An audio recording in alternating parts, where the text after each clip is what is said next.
Thank you for coming out. We thought it's important. I think everybody knows who everyone is. If not, we'll introduce ourselves. But let me just begin by saying that since Tuesday morning and throughout the week, we've been working with so many partners in this state, and particularly Providence, to to plan for and as much as we can ensure a peaceful demonstration that is planned tomorrow at 4:30 in Kennedy Plaza, and perhaps another one at Central High School that will begin around the same time.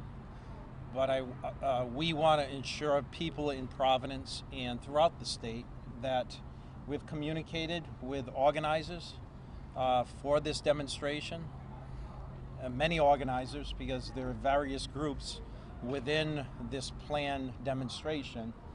And so the conversation with as many as we can uh, to ensure that it's a peaceful demonstration.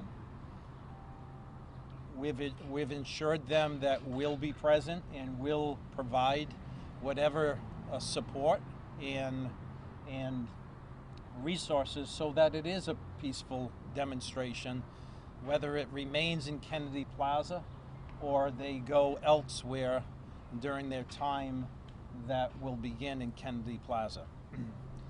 We have collaborated, as we always do, even on Monday night, with state resources. We have collaborated and have federal resources for tomorrow afternoon as well. And so we will do everything that we can and have a peaceful demonstration that this community wants and needs and should have. We have no credible information that there's any plan for any rioting or violence as it relates to this demonstration that's planned for tomorrow. Hour by hour, we continue to get updated information from various sources, and as I stand here today, there's no credible information that this will turn violent or there's plans for any violence that we saw on Monday evening and Tuesday. We're confident in that. I'm confident that the plans and the communication that this Providence Police has conducted in the past 4 days and right up until the demonstration tomorrow, we will be ready.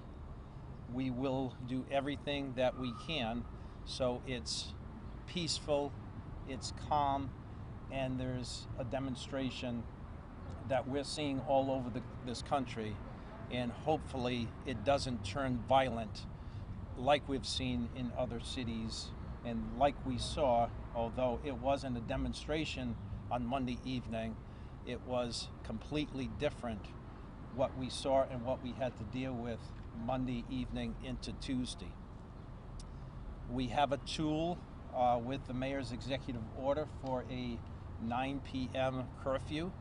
So to those who wish to come out and support the cause and the demonstration to begin tomorrow at 4, we ask you to be mindful of the 9 p.m. curfew, that we ask all pedestrians to leave the streets of Providence. That helps us with managing demonstrations and demonstrations that we've seen turn violent after sunset and into the darkness. So I understand it's a burden for people not to be out and about because of a curfew, but understand that it's a tool that we're using and leveraging. So it is peaceful, it is safe for people to come out and be rightfully outraged with the death of Mr. Floyd in Minneapolis. I'm proud of what this Providence Police Department did on Monday evening and into Tuesday, and I am doubly proud for all the planning, all the reach out, all the communication coming into this weekend and the planned demonstration at 4 p.m. So with that, let me introduce the Colonel, who needs no introduction, but he'll talk briefly about some of the efforts that have been underway, and we're going to continue throughout today and into tomorrow. And if that changes at all, we'll be communicating with our community, but no credible threat, no information that this is going to turn violent whatsoever. But if it does, we are prepared. Colonel? Commissioner, thank you. Welcome everyone. Good afternoon. The Commissioner lays it out extremely well, but I can tell you, myself, this command staff, we've been working tirelessly behind the scenes, working with our community partners, working with our relationships, partnerships throughout this community, every sector you could think of. Organizers of the event, law enforcement partners throughout the week. And again, as the Commissioner outlays, there is no credible information of any potential violence tomorrow night. We're expected to escort and provide safety and security for a peaceful assembly where voices, young voices, have the opportunity to be heard on an issue where it should be heard. And we've spoken to some of the organizers of this event, and they're thankful that we'll be there for that presence. Again, it begins at 4:30 with a march from Central High School. At some point it will pass by here and eventually head to the Rhode Island State House. We have several resources in place for that event and after that event. Again, we call for and ask for the curfew, and we're thankful for that because that would have helped us on Monday night, and it definitely will help us tomorrow night in the event that those take it to a different level and have other ideas.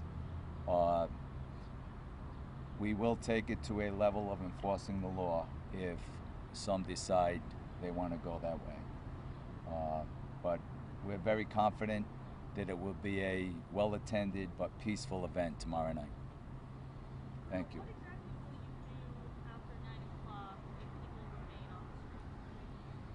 So look, we'll be looking for people who are absolutely looking to cause disruption or violence or vandalism in the city. We're hopeful the event ends before that, but there's certainly a strong possibility that it continues close to that time. We'll be looking to break it up at that time because the curfew is in place. It doesn't mean that immediately we're arresting people for the 9 p.m. curfew. Is there... No. I mean, we would use those measures in extreme circumstances where, there's violence already being committed upon the city.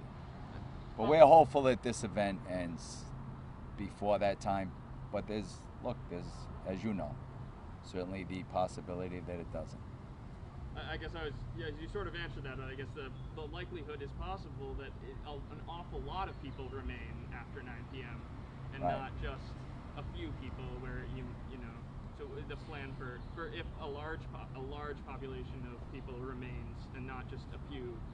The Providence Police Department has handled several protests, several marches, several assemblies over the years, and they're all fluid situations.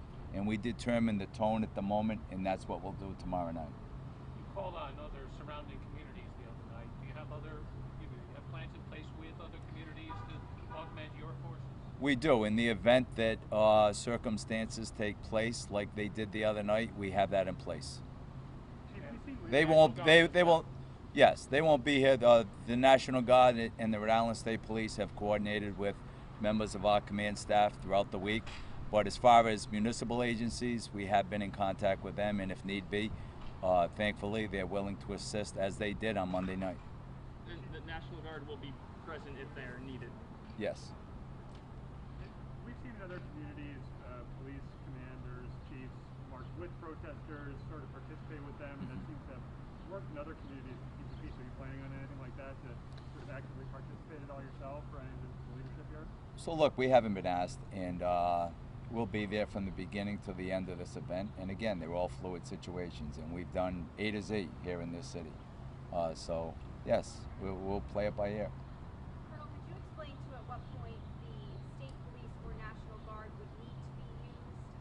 If you have them kind of on standby, at what point would you need to call them? So they're not really on standby. The Providence Police, the city of Providence, the state police are in charge of, they have statewide jurisdiction, but more predominantly areas of interest to them like the State House, the highway, and the National Guard are predominantly used for structures and buildings and larger facilities.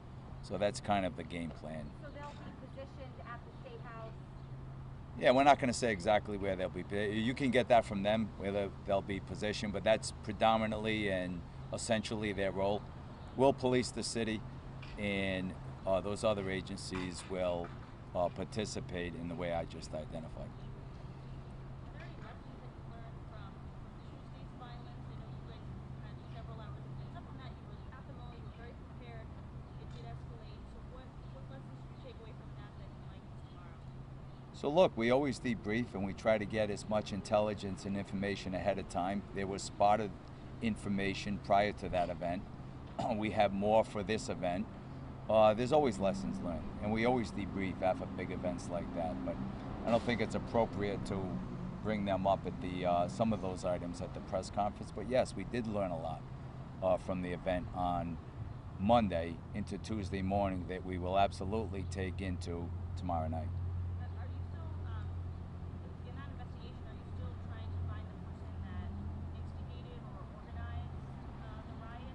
So the investigation continues. As you know, we made an arrest earlier today on one of the incidents that occurred to our vehicle, and we continue the investigation on the arson portion of that, and as well as other portions of that event on Monday night. So yes. You're still looking for the person that set the car on fire? Yes. Not just set the car on fire, but you said from the beginning, or everyone's really said from the beginning, that this was an organized effort, that this was intentional. Most of the arrests so far have been pretty low level. There's been, the break-ins, but there's been no, quote, organizer who's been arrested so far. Correct. It's been a pretty local effort from our standpoint at this time, but it doesn't preclude the fact that in the end there may have been outside influence, but at this point, no. We don't have any arrests along those lines or anything to report on that at this moment. Do you have any evidence that shows that there was indeed outside influence in the Monday, Tuesday riots? There are some aspects of what occurred on Monday into Tuesday that would indicate some of that, but again, it was largely a local influence. Thank you, everyone. Thank you. See you tomorrow. See you tomorrow. Hope for the best.